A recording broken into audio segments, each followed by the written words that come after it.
You've been at precinct long. Yeah, I've been at that over 3.5 years.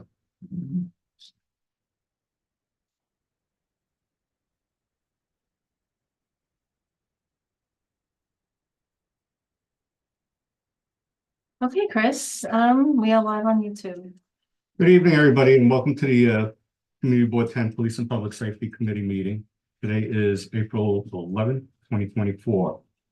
The first item on the agenda is for Omakase Sushi 93 Incorporated, located at 9208 3rd Avenue, Brooklyn 11209. And this is for a wine, beer, and cider applicant. And it is representative is the owner is Zaquin Chen, and the representative is Stephen Lee.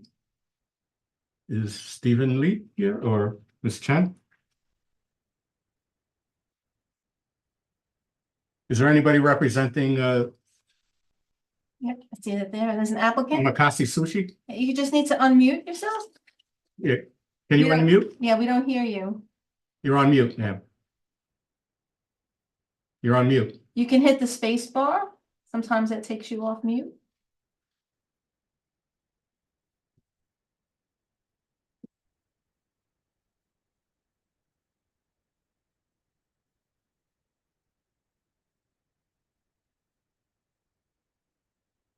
You're muted still.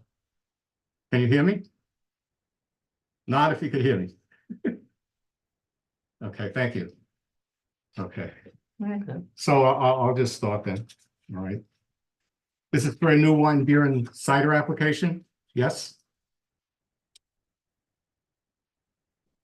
It's a it's a transfer. I'm sorry. It's transfer of liquor license 1345927, expiring on January 31st, 2025. This is currently an established restaurant.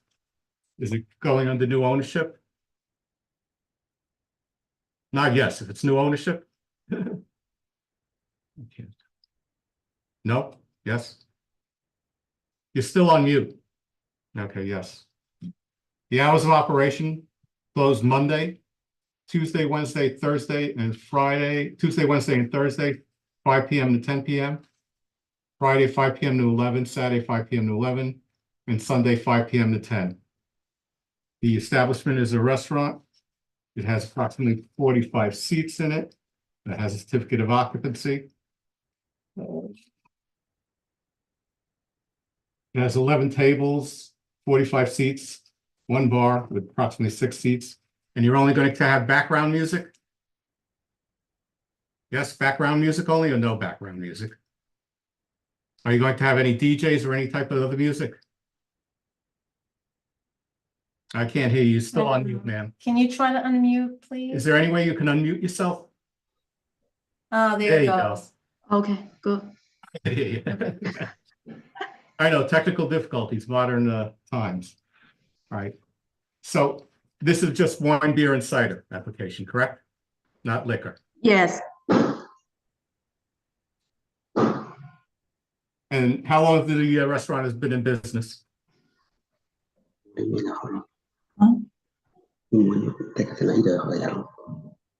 oh, I'm sorry, can you pardon me? Yeah, I could hear you.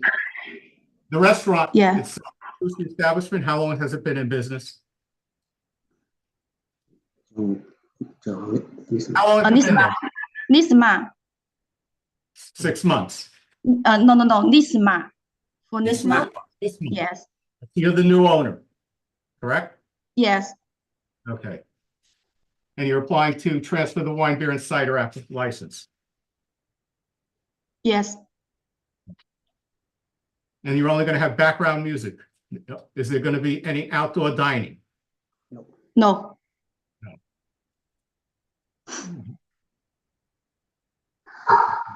Any questions from any of the board members? There is a menu.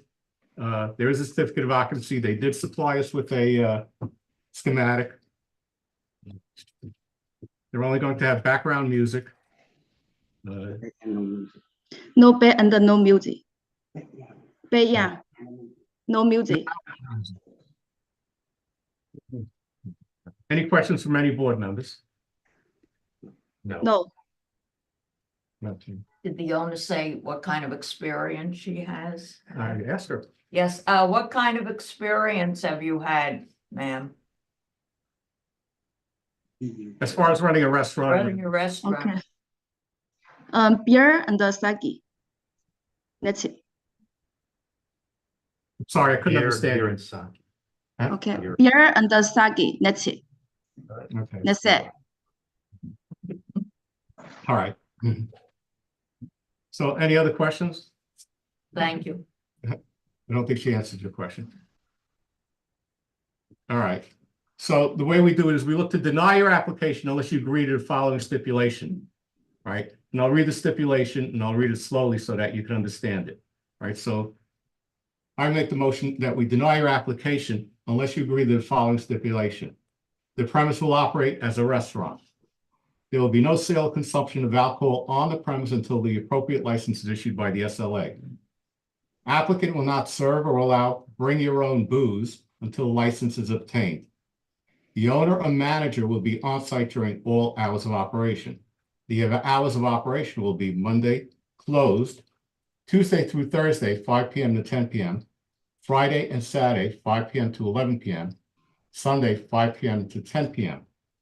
There will be no smoking permitted. There will be no outdoor music. The doors and windows shall remain closed with any amplified music. Background recorded and/or music sound levels will remain below the level permitted by the New York City Noise Code.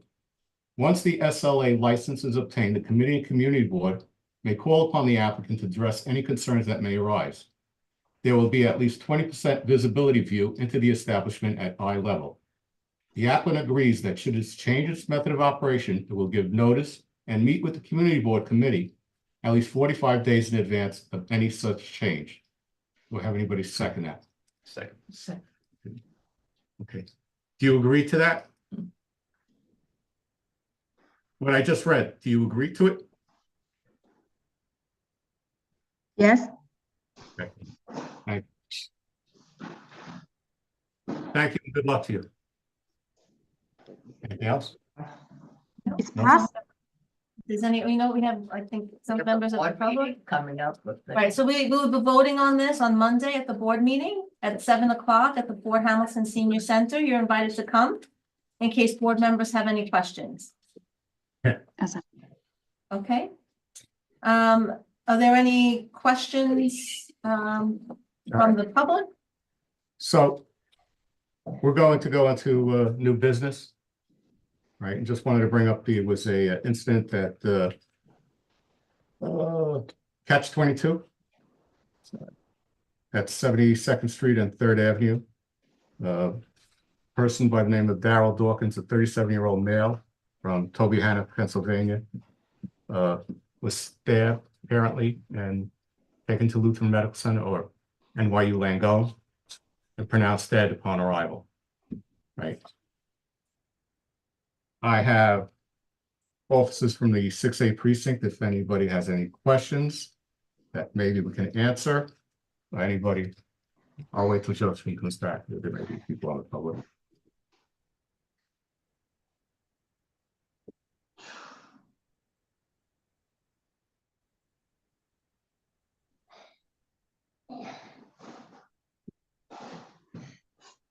Just give me 1 second.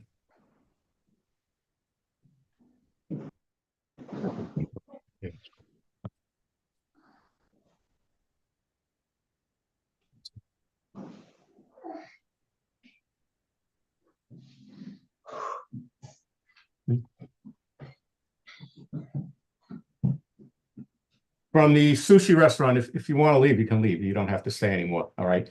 But make sure that you try and come to the meeting on Monday. All right. It's given at the Fort Hamilton Senior Center. It's on 100th Street, 99th Street and Fort Hamilton Parkway. Monday at 7 o'clock. All right. In case any other board members have questions for you. Okay. Monday. I'm sorry. I have one question. Yes. Monday. Have a meeting. 7 o'clock. Correct. Okay. At the Fort Hamilton Senior Center, the Bay Ridge Senior Center. It's Fort Hamilton Parkway and about 99th Street. All right, it's the general board meeting. for Community Board 10. In case any other board members may have questions before we take a final vote. OK， Okay? Thank you very much. 你們啲人講，你估啊嘛？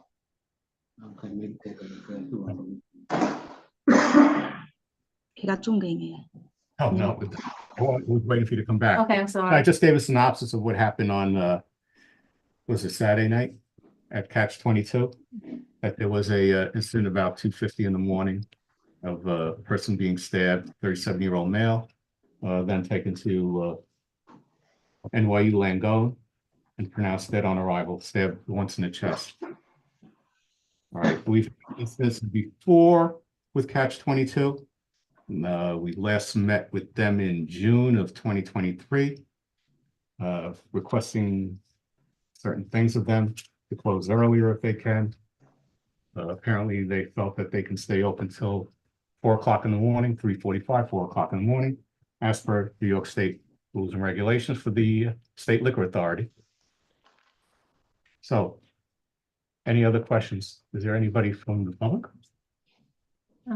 Anyone from the public have any questions? You could use your. Well, first, anybody from The committee. any Pass our hand board raised. members or committee members have any questions? Did it happen inside or outside? I'm I'm gonna- gonna inside the establishment. Elizabeth, do you have a question? Mr. Nolan? Sorry, just your name again, Chris. Lieutenant Christopher Vincent. I have Lieutenant Christopher Vincent, the Special Operations Lieutenant from the 6A Precinct, along with the Community Affairs Officers present. Any questions from committee? I Elizabeth, had did you- unrelated questions for the community affairs officers, but on the Catch-22, my understanding was that it was not a patron who ended up being stabbed. Is that, I don't know if that's, I saw something about that on Facebook, I guess. It wasn't a She's patron. saying No, it it was wasn't not. patron. In other words, it was an employee. It was not an employee of the place who was the victim of the crime. It was not an employee. The victim was not. They weren't drinking there though, right? That was what I heard. There were viewings and through witnesses, we believe that he was inside the bar at some point in the evening. Oh, okay. All right. Thank you. And this is still an ongoing investigation.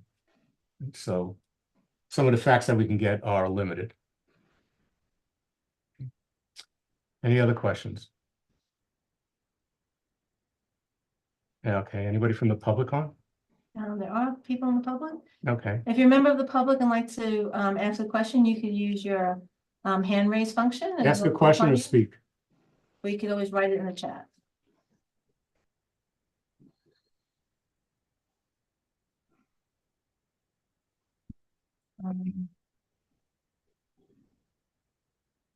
No, I don't see any questions. All right, there was also another incident that happened the next night on 69th Street. Yes. Someone getting stabbed in the neck. Yeah, they were known to each other. There was an incident involving two males. It was a dispute. Victim got stabbed in the neck. Yeah. Subsequently, within a couple of days, an arrest was made. Okay, arrest was made in that incident. All right, thank you. 69th and Oh, for Third Avenue. yeah, an arrest was, it was arrest was made.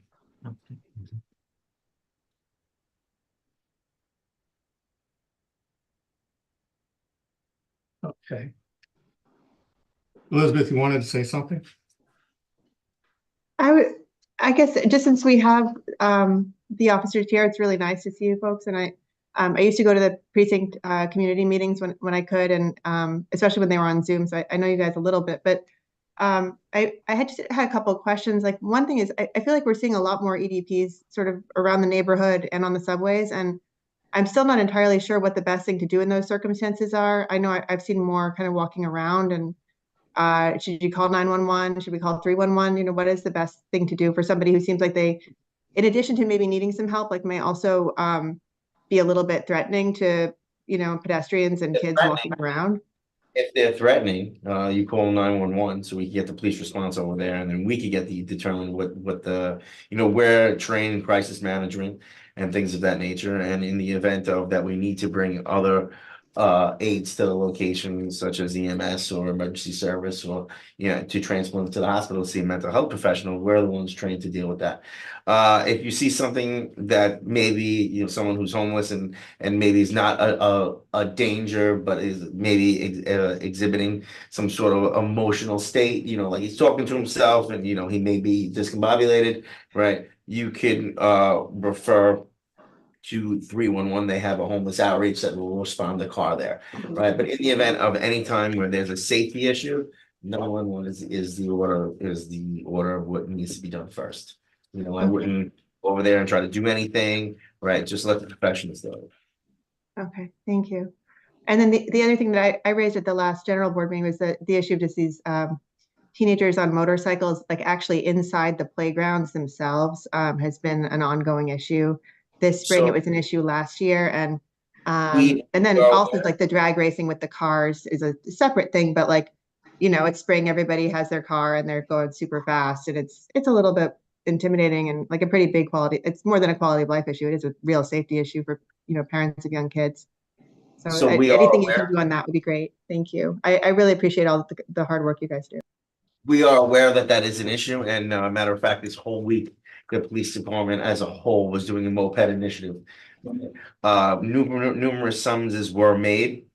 Numerous bikes were confiscated in the back of our police station. We have numerous gas-powered scooters that were operating recklessly. Just this afternoon, you mentioned by the park, the officers remembered these complaints that happened on 86th Street and 14th Avenue, Dyke Beach Park. You're familiar with that park, right? Right, Dyke Beach Park. They were patrolling the area. They saw two males operating. They saw one male operating a scooter, meeting up with a male known to the department. They went in there to speak to him, to cite him for the operation of the unlicensed scooter. Once he gave his credentials, his identification, he had a warrant for an unpaid summons. He subsequently was put under arrest. Search incident to a lawful arrest. They found a large quantity of drugs on him: heroin, pills, marijuana, things of that nature. So, listening to your community complaints, addressing these things led to bigger crimes at hand. He was a drug dealer peddling dangerous drugs, and we got him off the street due to listening to a community complaint and enforcing those quote unquote traffic regulations where they're a summonsable offense. However, this led to an arrest of a big magnitude. He was charged with multiple felonies. That's just happened this afternoon. I was on scene for that arrest. Thank you so much. I appreciate that. Thank you. Any other questions out there? I don't see any. No public? No. All right. Okay. I just want to give us something under old business. All right, an update on the cannabis. The Office of Cannabis Manager came out with a new policy. Well, I shouldn't say a new policy. It's called the Proximity Protected Locations Map. I know we had a discussion on this on our previous meeting with, I believe it was the Omni that was on 4th Avenue and 86th Street at the time, and with the other cannabis shop opening up at on 522 86th Street, and they're within 1,000 feet. So the Office of Cannabis Management has developed a proximity protection location map. The location has a pending license or has received the license, is deemed that Office of Cannabis Management has given that location as vetted and is afforded protection from other applicants applying for a location within the distance and proximity requirements between licensed retail dispensary and micro business retail locations. The map is updated bi-weekly, and those marked pending have been granted protection of their location, but the application is still under review. If the applicant is not awarded a license, the location will lose its proximity protection. A letter of intent is not sufficient for proximity protection. If you remember Omni, she gave me only a letter stating that the landlord would only rent to her if she gets a license. For their proximity protection, that letter is not good. Right, that was something that I guess there was a lot of gray area in that. So the applicant must have control of the location by an executed lease, a conditional lease, or a deed of the retail location. So that was to clear that up. Right. Any questions on that? There is a question unrelated. Okay. When you, Well, Yeah. just a quick thing is, does it give the distance? Yeah, it's within 1,000 feet of one location to another. Yeah. And also, we had two applicants, right, that are on the map. One is Hyatt Brooklyn, 455 86th Street, that is listed as pending. And we gave a positive opinion on that one. Mhm. And the other one was for 6918 Fifth Avenue. That is also pending as a location. And that we gave a negative opinion because they never filled out the questionnaire or showed up to the meeting. Right? But they're listed as pending. So part of our opinion is part of their application. So I just wanted to clear that up. and there's just one question in the chat regarding Please. more of a statement that just to advise you to let you know, and we've heard this too, drag racing and late night speeding on Fifth Avenue from 68 to 88th Street. We have taken that over Verizon. It seems to be a chronic, and we have made multiple. We posted, we made multiple arrests. Sometimes we've confiscated cars. Those guys that are up and down to 69th Street, Fifth Avenue, they go by the pier, they hang out by the pier. You're gonna see an uptick of that in the summer. We're aware of it. My guys are out there working 10 at night to 6 in the morning. They're aware of it. They have affected multiple arrests for reckless driving, which subsequently led to either someone with a warrant or wanted for a crime. Summonses were also issued, right?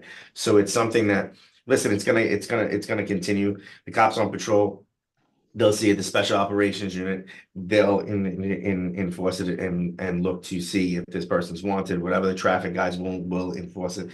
It's a problem that the police department is definitely aware of, and we're doing what we can to well, I mean, there's multiple red light cameras. I mean, if they get hit with the red light, we enforce the paper plates because we see the trend is that they have these souped up cars, they throw a paper plate on it.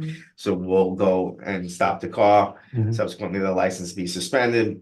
We'll arrest them. We'll take the car. We'll tell them, listen, you got to get this registered. Again, the infractions, speeding is a minor violation. So if someone was to get caught speeding and we write the ticket, it doesn't make sense. That's going to stop the problem. They're gonna still go. A lot of them were, juveniles, young, new drivers. You give them a summons, they don't understand the insurance is going to go. I mean, they got a paper plate with insurance, and they, what they do. But however, we will take the car. Right, they have a paper plate, we have a strict policy, we're gonna take the car, right? And then we're gonna make them go through all the motions to get it registered and stuff like that. So we do have means, but we still see the same people. There was one guy, we arrested the guy in the Supra, right? How many times was that guy arrested?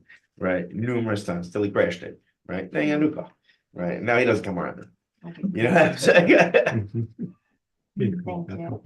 And then there was just a final question about, what residents could do and really, residents who call our office, we have a great working relationship with the 68th precinct. As far as speeders go and Yes, stuff like as that, far as speeders, reckless yeah, driving, driving. listen, if you could take a picture of the car, Mhm. right? Because I mean, there was one that was all over the internet, had camouflage, right? And we've seen it, we cited it. There was one that came to the community board meeting, they said, we got a plate. And so you got a plate, I said, okay, we went looking for the car. I was by 7-Eleven.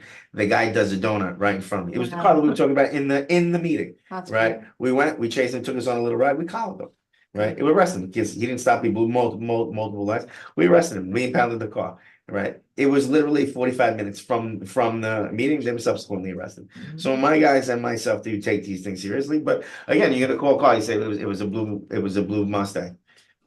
If you take it and if you send it to my guy, you have the NCO, send it to them, right? Send the photo, we have something to work on. Hey, this car, multiple complaints. There was another one, Justin Brennan's office put up. It was a green BMW. We took it, right?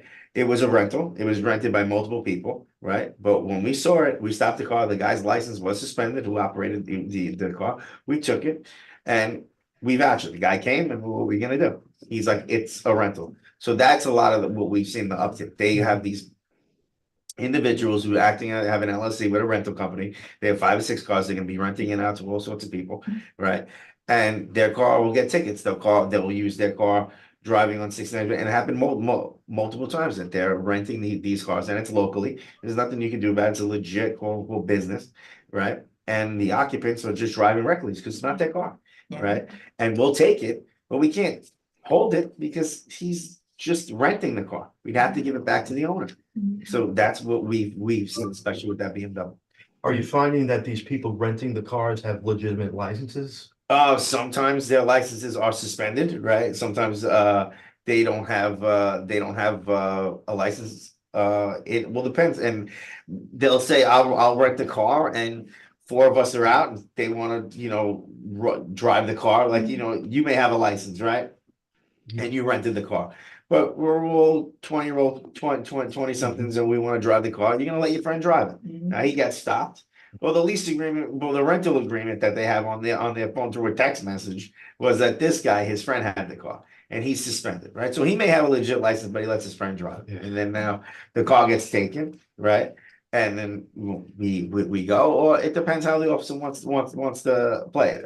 Are these kids out here and with the intent to commit a crime? Are there anything else? It's all a level we could use our discretion. Hey, you were speeding. It depends how bad it was. If the guy did he blow a red light and stop because they turned into an amber, the guy has a suspended license, and there's 3 other people in the car, right? Where I can be like, all right, switch seats, and I have the discretion of night riding the summons because they just rented the car for the evening, right? Or is this guy, when I look at him, he's been cited numerous times, arrested for reckless driving in the past. And we know this guy's a bad actor, and maybe we need to effect the arrest. You know what I'm saying? So there's a lot that goes into it because I have discretion only up to any felony. Yeah. Do you find that some of these kids, their parents are buying them another car when the cars are taken away? The rich ones are, yeah. Yeah. Can you get to the parents somehow, or you just can't do that? Listen, I'm just a stretch. I'm just thinking. I mean, if it's a juvenile Yeah, and they're driving their parents' car, we would tell them when they arrested him that, it would have to be like, how reckless is reckless? You have a juvenile, right? He has a permit, he takes his father's car, right? Okay, maybe we stop and we call the buddy like, hey, do you know he took the car? We were all 16, 17. We don't want to give anybody a record that doesn't deserve it. But however, if he's doing this in a reckless manner where it's dangerous to the public, all right, yeah, absolutely. He's going to be taken in trial for reckless driving. His father or mother is going to be notified, and whatever the case may be, and whatever they do. I mean, as far as the juvenile system, it's not a major crime, right? It's not something that they're going to go to juvenile hall for, quote unquote, where it was called back in the day. They're going to be released to their parents. A discussion will be had. Maybe they'll be punished, maybe not. And we'll see what happens down the road. Is he eventually going to become 17 and that was part of the parents buy him an expensive car? Well, what are we going to do then? Right? You know what I mean? And they're going to be treating accordingly. So you ask questions, and there's so many facets of what they were actually doing for me to answer that. You know what I mean? I understand. I get it. I see Elizabeth, you have your hand up. Unmute. Thank you, Chris.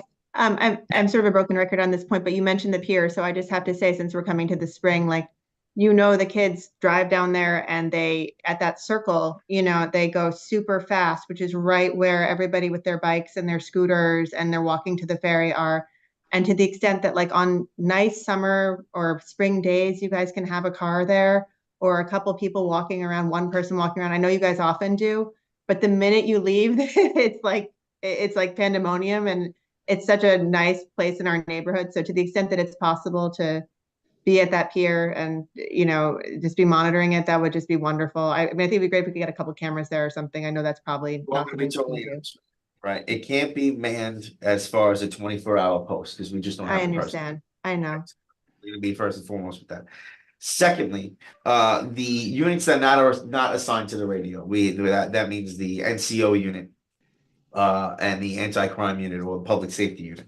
They are aware, right, that this is what goes on. And a few of our, we'll call quote unquote players, frequent that area, right? So we know that bad actors go there, right? So these guys will be going patrolling. I myself, when I work late, that's one of the stops I'll go and do maybe 2-3 times in a tour to see what's going on the midnights. So it is patrolled in the later hours because they know that people will gather when there's not that many people there. Some drug activity will go on there. There's sometimes there was a fight during when people are out, when it's nice sunny day. There's been a couple instances with that. It is patrolled, it is known. We will reiterate it once the summer comes, once the warm weather comes around, right? And we will have what's called a special attention post forever to it, where the traffic posts are gonna have to go down there 2-3 times a tour. The NCO sector is gonna have to pass there 2-3 times a tour. The sergeant's gonna have to go there once a tour. The lieutenant's gonna have to make a pass. So you're going to see constant patrols of these units. I'm not saying every day. I can't get those units there simultaneously every day. It's just, it may not be possible. There are going to be days that it's going to work out, right? That all those units are going to pass by in that one day and make this a special attention, right? But let's say if I only get 2 of those people to go, it's good because they're going to be a presence there. And once you start affecting the arrest of the reckless driving, and they're going to say it's hot over here, and that's what we did at one point. It got to a point where it was too much. We made the arrest. One of the persons, he's no longer in the country, right? We've taken his car. He was involved in other crimes. So the presence were known. Stolen cars were happening over there. So they stepped up patrol on Shore Road itself, right? So Shore Road, more than ever, at least since I've been here, is being patrolled because of what's going on. As far as the stolen cars on Shore Road, numerous arrests have been made. We had 2 people that continuously steal cars on Shore Road, and they've been arrested multiple times. And the video, the complainants were active in the prosecution, and we subsequently made the arrest. So Shore Road as a whole is being patrolled very well. Although crimes do occur, the arrests are being made after the fact because they have made stops, before they view video. They're like, yeah, we stopped him earlier in the night, right? And these are things that have been happening. Thank you so much, Lieutenant. I really appreciate it. Thank you. No problem. Any other questions? None. That's it. Is there a motion? Motion to adjourn? So moved. Sandy? Nick?